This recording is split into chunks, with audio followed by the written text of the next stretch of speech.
Welcome back, everyone, to another episode of the Draw Control podcast. On today's episode, I'm joined by Junior on the Villanova women's lacrosse team, Emma Verhoest. In her lacrosse career, Emma has played in 34 games and has 278 draw controls, six caused turnovers, and eight ground balls. This has allowed Emma to be named to the All Big East first and second team and to the IWLCA Mid-Atlantic All-Region second team as well. Before college, Emma was a two-time All-NEPSAC selection, a 2022 Under Armour All-America highlight team and all-tournament team member, and a 2023 US Lacrosse Academic All-American. Emma, I'm super excited to have you on the podcast today. So thank you so much for coming on. And how is everything going? Well, thank you so much for having me. It's going well. How are you doing? I'm doing well. Like I was telling you before, it's very hot today, so just trying to stay cool and enjoy the summer, especially in a very slow month of the sports calendar. Now, Not, obviously, oh, sorry, go not ahead. much lacrosse to watch this month, so No, no, not for any sport really, except for baseball. So just trying to get some of that in. But even now, it's the All-Star break, so there's not much of that going on. So, but hockey's starting up in a couple of months, so I'm looking forward to that. And then football starting soon, and sooner than we know it, lacrosse will be starting up in January. So, exciting times. yes. Well, let's talk about your career and your season. And obviously, your season wrapped up a few months ago. So, what have you taken away from your sophomore year, I guess, as you reflect on the season now? I think my biggest takeaway, just kind of as a team, has been our kind of overall growth this season. I think coming in my freshman year, we had a really great team that had a lot of belief in it, but we were always we're still playing as the underdogs in the Big East. But I think we definitely had a different mindset in terms of our confidence this year. My freshman year, we were playing into the Big East tournament even until the last game. We beat Marquette by just a couple goals at the very end of the game. And then this year, knew we were going to be in the tournament after just a couple in conference games, and we were even vying for that first place spot, hopefully in the regular season, which when we got to play Denver in that game was pretty cool. So I think just our growth from being the fourth seed to then the second seed this year was pretty awesome to watch and be a part of. Now, what are your plans for this off season? Have you done anything interesting, whether it has been lacrosse related or not? Yeah. So I just got back actually from studying abroad in Rome for 6 weeks. So I was training over there as well as working on my like explosiveness and versatility on the draw, but a lot of like lifting and running just while I was over there. And then I'm actually working in Hartford, Connecticut doing an internship right now. So I have a little bit more time for lacrosse that I've spent, but I'm excited to kind of work on my technical skills and bring them hopefully into our fall scrimmages and then into the spring. That's cool. How was Rome? I've never been there before. It was really cool. I went with my roommates who plays field hockey at Villanova. So it was a really great experience. There was a group of 20 of us that went, but I really liked Nice. What was like the coolest thing you saw there? Did you get the chance to visit the Vatican and see Villanova alum, the Pope? it. Yes, we did. We actually got pretty close to him, probably like 10 feet away. We went to the papal audience. So he spoke at that and he drove around in his Volkswagen car and we got to be pretty close. And I think he said Villanova back to us when we were yelling it. So it was a very cool Nice, experience. nice, nice. I've always wanted to visit there before, especially like all the cool artwork that you get to see. Did you get to see like the 16th chapel with Michelangelo and all that stuff?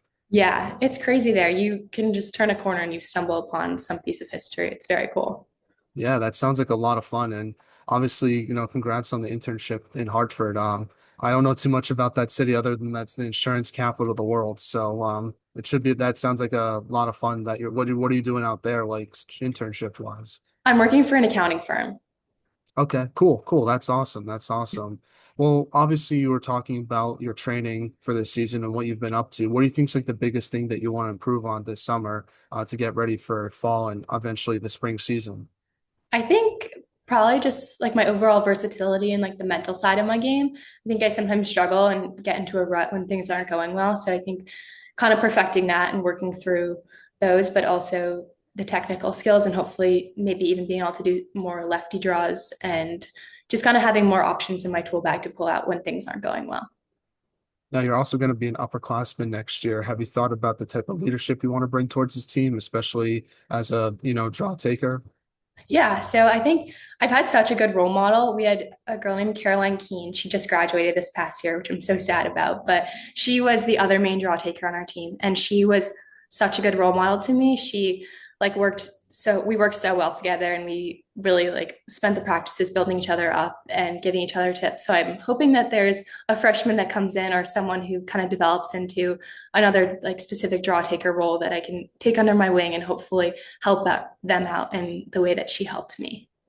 Have you met any of the incoming freshmen yet? I have, yes. There's actually three of them from Massachusetts. So now we'll have a big group of us.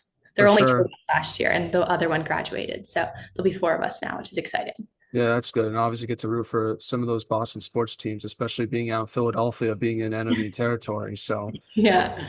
Got to keep the Red Sox fan club alive.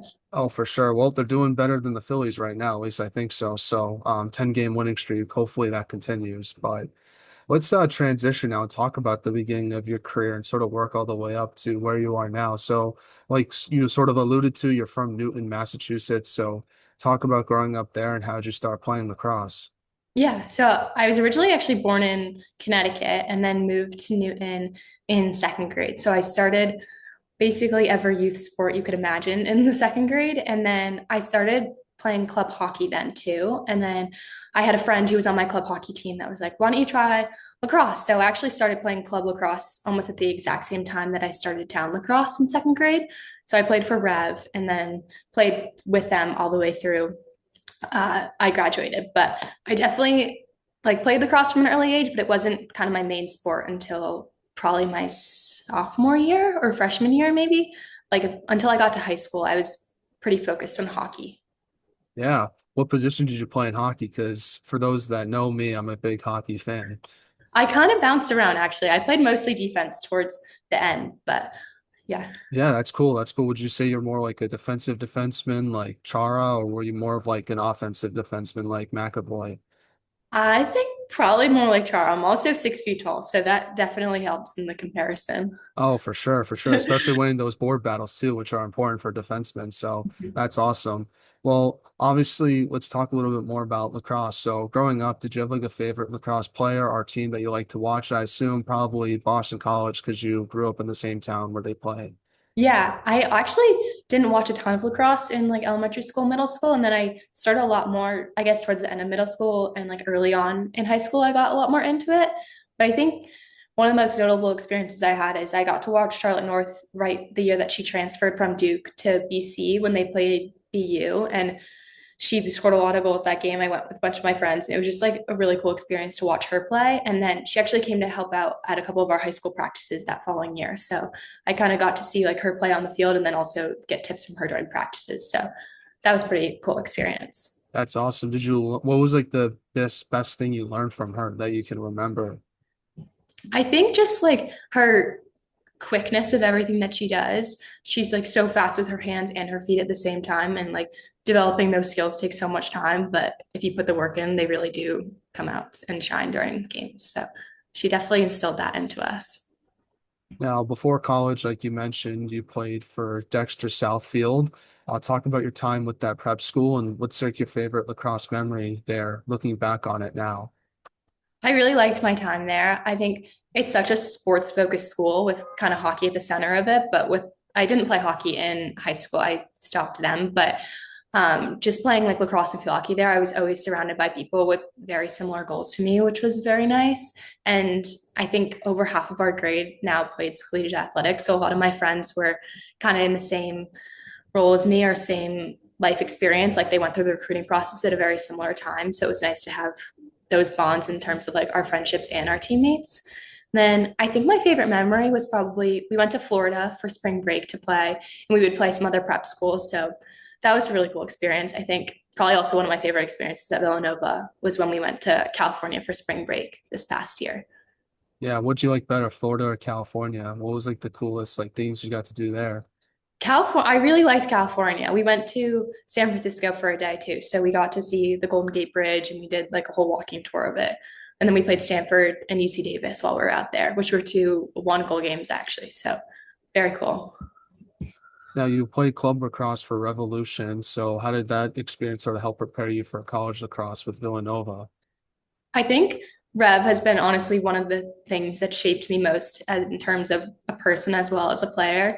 I think it's a very unique club in that they push you to be super independent from a very young age. So even in second grade, we were told we had to write our own emails to the coaches if we couldn't attend practice, or we also traveled by ourselves. So since I think fourth or fifth grade, we would travel without our parents and just with a couple other coaches, which now I also coach for them and do the same thing for those kids. But I think that has made me into such like a proactive person and so much more outgoing and like really shaped me into a person. But then also on like more the technical side, Meg Reddy she was our recruiting coordinator, but also like specialized in the draw. She took the draw at UMass a while ago, but I had so many lessons with her, and I think I started those like my freshman sophomore year of high school, and they've taught me so many of the technical skills that I still use today. So she's been very key in my role in terms of how I take the draw now.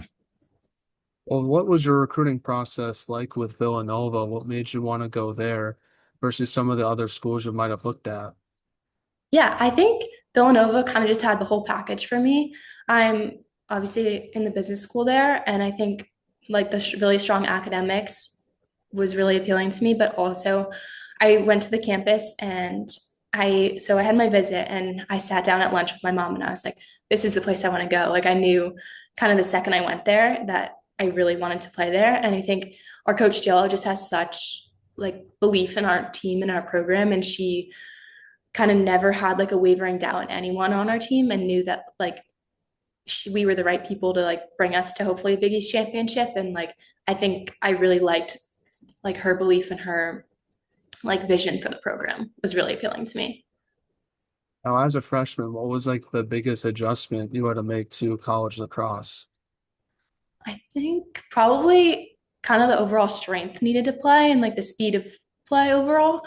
I think I came in kind of having like one set draw that I would always do in high school, and it worked in high school because no one was scouting you or like the same like level, I guess. But I think that the specialty within players was definitely like a really big adjustment. So learning kind of to like change my whole stance and like learn a bunch of different new draws my freshman year was definitely an adjustment. Now, you get to play in the Big East Conference, and in my opinion, it's one of the most underrated conferences in women's lacrosse because you have great teams like yourself, Denver, obviously, Georgetown, UConn, just to name a few. What's it like being a part of that conference and just the competition that you guys face each game? And what do you think? Why do you think you guys get so sometimes overlooked compared to other conferences in women's lacrosse? I think there is a lot of competition within our league, as you said, but I think there's also so much opportunity for us to like to win. Like we talked about this year how the Big East is wide open, and there's so much potential for us to reach that Big East championship. I wish I knew why it was overlooked. I think maybe just because of the strength of the other sports. I don't know if like I know like the ACC and the Big Ten have just such big names in terms of other sports, so maybe that has something to do with it. But hopefully, as we continue to grow in UConn and Georgetown and Denver, obviously, and Marquette and everyone in the league kind of grows from there. It gains more publicity. Now, one thing that Villanova is known for is its academics. It's one of the top academic universities in the United States, and you're in one of the top programs in the business school. So I just want to ask, how have you learned to balance academics and lacrosse at such a high level? I think it's been tough. I think like tougher my freshman year, a lot less than this year, but it's been really helpful. They have so many resources that we can use. I think a lot of it's just about being proactive overall. Like there are times where we miss class or exams and such for games in the spring, especially with travel. But I think if you kind of use the resources that they give you and you use your other teammates and your classmates and use those who have kind of come before you in terms of that, you can like find your way and balance it. But yeah. Now, between your freshman year and your sophomore year, your team went from 7 wins to 11 wins. Just talk a little bit about the improvements your team made, and from your perspective, what was like the key to your team's success this past year compared to your freshman year?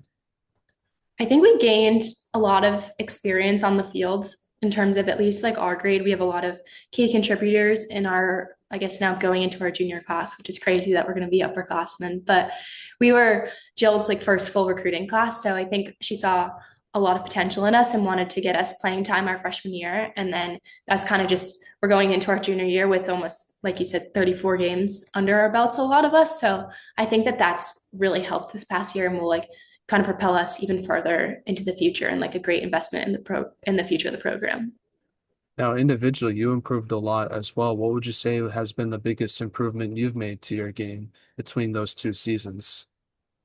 I think my overall confidence has grown a lot on the field. I think I kind of came in as a freshman and was confident in terms of high school, but it's obviously different in college. So I think just having seen like so many more opponents and like now going back to similar opponents that I went against freshman year and then like hopefully doing better against them this past year, I think has like definitely given me the step up that I needed and then hopefully will keep me going even further next year.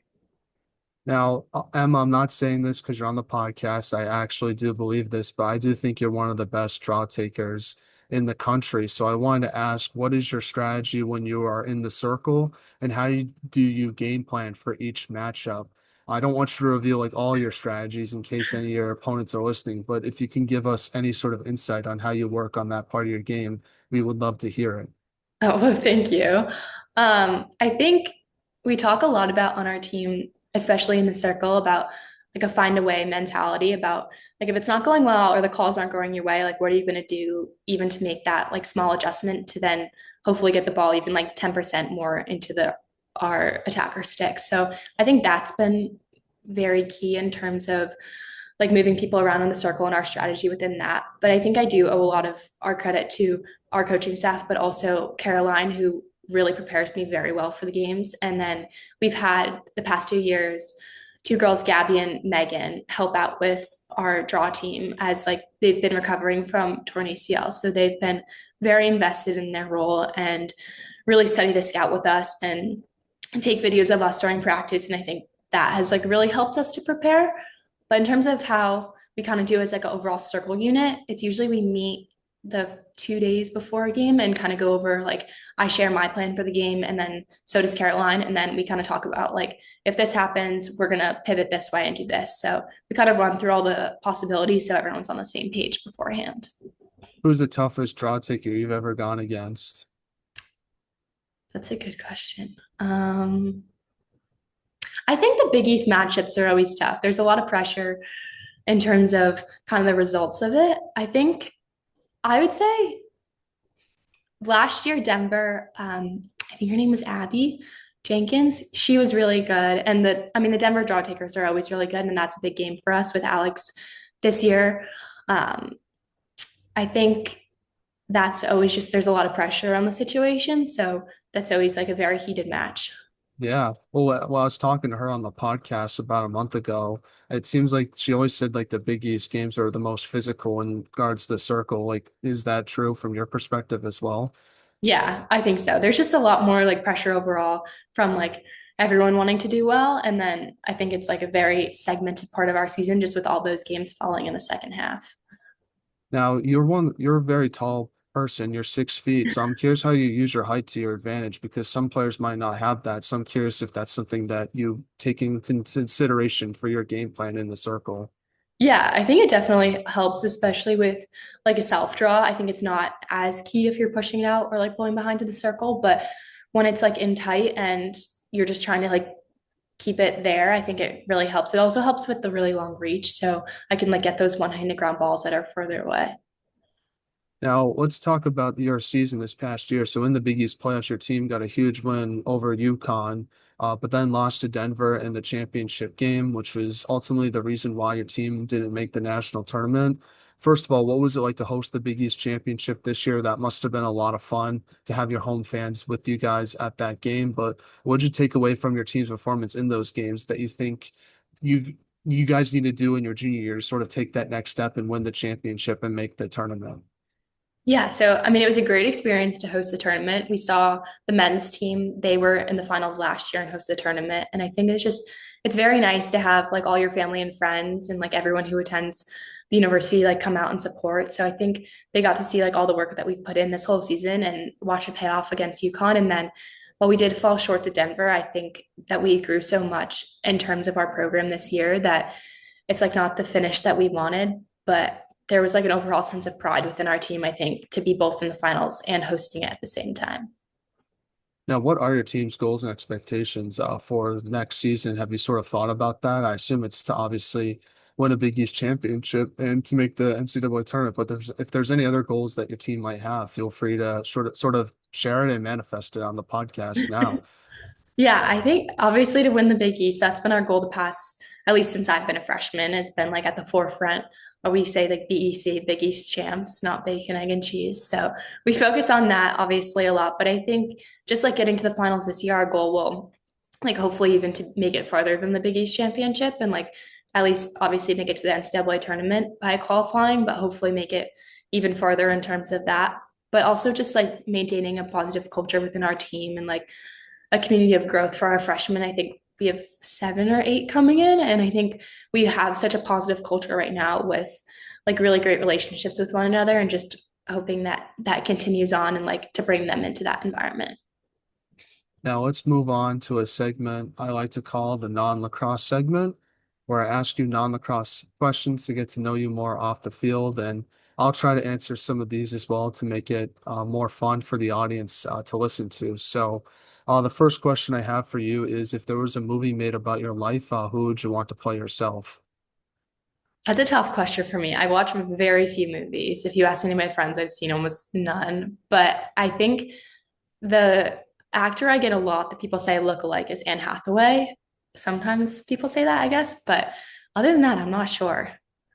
I would say for me, probably like it would be funny to have like Ryan Gosling play me in a movie, even though we don't look anything alike clearly, but it would just be funny to say that he played me in a movie. So that's who I usually pick. But I also recently saw the F1 movie a couple weeks ago, and I really liked the actor Damson Idris. He did a really good job, and obviously we don't look anything alike as well, but he's a good actor, so it'd be cool if he could play me in a movie as well. So those would be my two answers. Nice. That's a good answer. Now, what has been the most interesting thing you've read or seen this week or recently?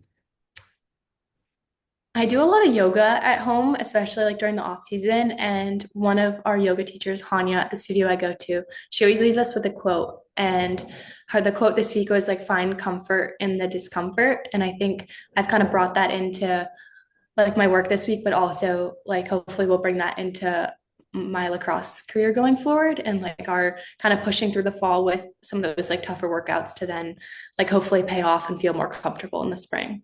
Yes, that's a good quote. I like that a lot. Now, if you could have lunch with anyone in the world, who would it be and why? I know we talked about him earlier, but I think I would have to say the Pope. I mean, as much as I did get a wave, I think it would be pretty cool to hear about kind of his experience at Villanova, but then also now that he's the Pope, how he got there. It'd be Yeah, yeah. I'll guess I'll go with another Villanova alum as well and pick Jalen Brunson. Seems like a cool guy, so trying to sort of stick with the Villanova theme. So that's what I'll pick for today's episode. Now, obviously, you have the best off the field style on the team, but besides yourself, who would you say has the best style off the field?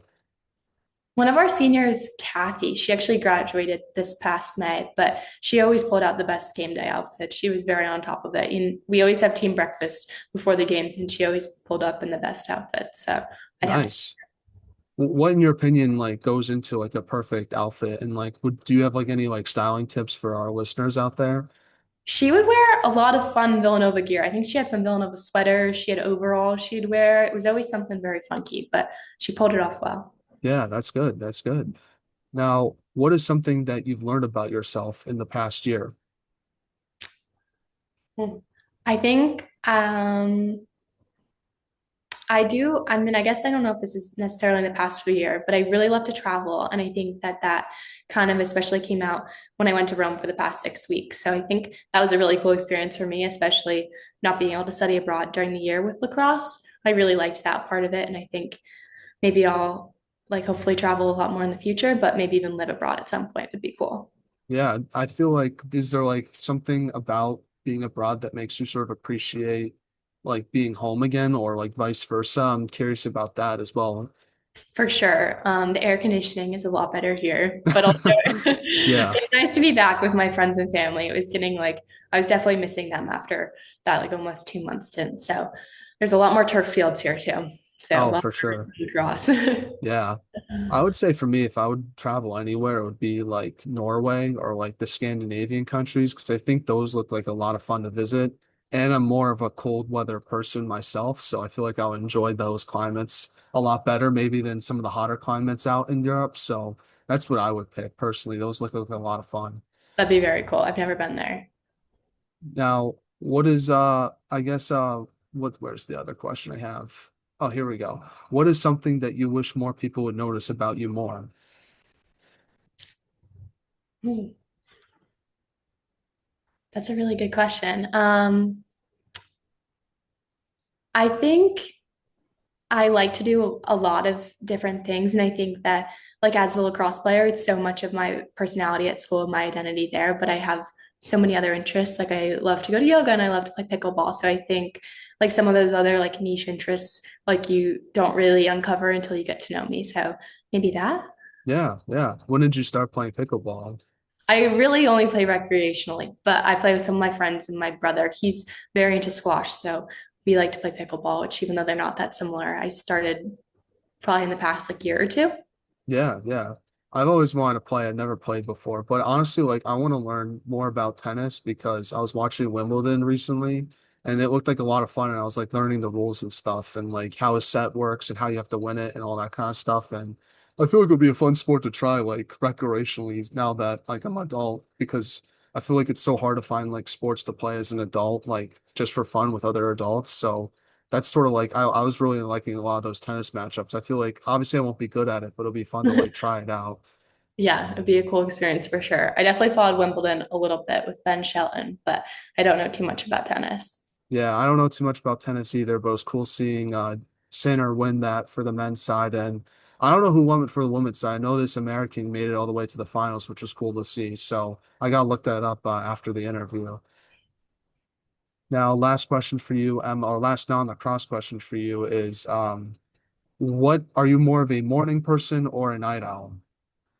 Oh, this is a good question for me because I'm kind of both. I really like waking up early in the morning, and then I also like to stay up late at night, but then I love a good afternoon nap. So I think I kind of like both, and then the afternoon nap, the combination of that. Nice, nice. I wish I could say I like both, but I'm probably more of a night owl because I it's hard for me to get up in the morning. Very But sometimes you got to do it, you know? So it is what it is. Now let's get back to a couple of lacrosse questions now to end things off. I guess the one I always like to ask everyone I have on the pod is what should be done to help grow women's lacrosse from your perspective, especially in like Philadelphia where it's like super popular. Yeah, I mean, I think especially with like all the new legal stuff coming out with the NIL and like the new revenue sharing model, there's like so many opportunities for athletes and companies to work together to like grow the game in terms of like that aspect of it. So I think the more it expands like on the commercial level, the more it'll expand like into being like more mainstream, like basketball or football or like some of the other sports. So I think the more that people take advantage of those opportunities, both from the athlete side and from the company side, can help to grow the game. Yeah, I agree with you on that. Do you have any NIL merch? Like, can we get Emma Verhoest jersey anywhere, or is that not yet available? Not yet now, but I'll work on it. Oh, I would get one. I would just say you at least have one customer, so that's guaranteed. I don't know how many Okay. others outside of me, but that I'll put that on the record. So you got to figure out something soon. Noted. I'll work on it. Now, for all the younger lacrosse players listening to this pod, what advice would you give them on what it takes to be a college lacrosse player like yourself? I think working on like your technical skills is so important. I think they kind of beat that into us in playing club lacrosse. They're like play as much wall ball as you can because it really does pay off. And like in terms of kind of the more tactical side, I would say like coming to college games, and that's a great way to grow the game farther by just getting more fans out to our games for them to enjoy the atmosphere of it, but also as like a young lacrosse player to grow your IQ overall. Now, do you have any shout outs you want to give to your family members, teammates, friends, and who should we have on the podcast next? I wanted to say thank you to everyone who's gotten me to this place, like everyone at Villanova and my family and everyone at Dexter and through Rev. There's been so many people who have helped me into this process. So thank you to all of them. And I think, like you said earlier, there's the Big East does often get overlooked, and there's so much talent in our league. So maybe someone else from the Big East would be cool to have on the podcast. Oh, for sure. I'm always trying to. You can't see it in my background, but I'm a big UConn fan. I know you might be upset about that, but no, so I'm a big fan of the Big East, especially. So definitely like watching your guys' games and love to promote as much as I can. So I try my best. Awesome. Well, Emma, I just want to say thank you so much for coming on the pod. I really appreciate your time. I think you're a great player, but an even better person. So I just want to let you know that. And obviously, wishing you all the best for the rest of the summer and have a great junior season as well. I know you're going to do great things and get more draw controls. And hopefully, Villanova takes that next step and makes the tournament next year. Well, thank you so much for having me. It was so nice to meet you.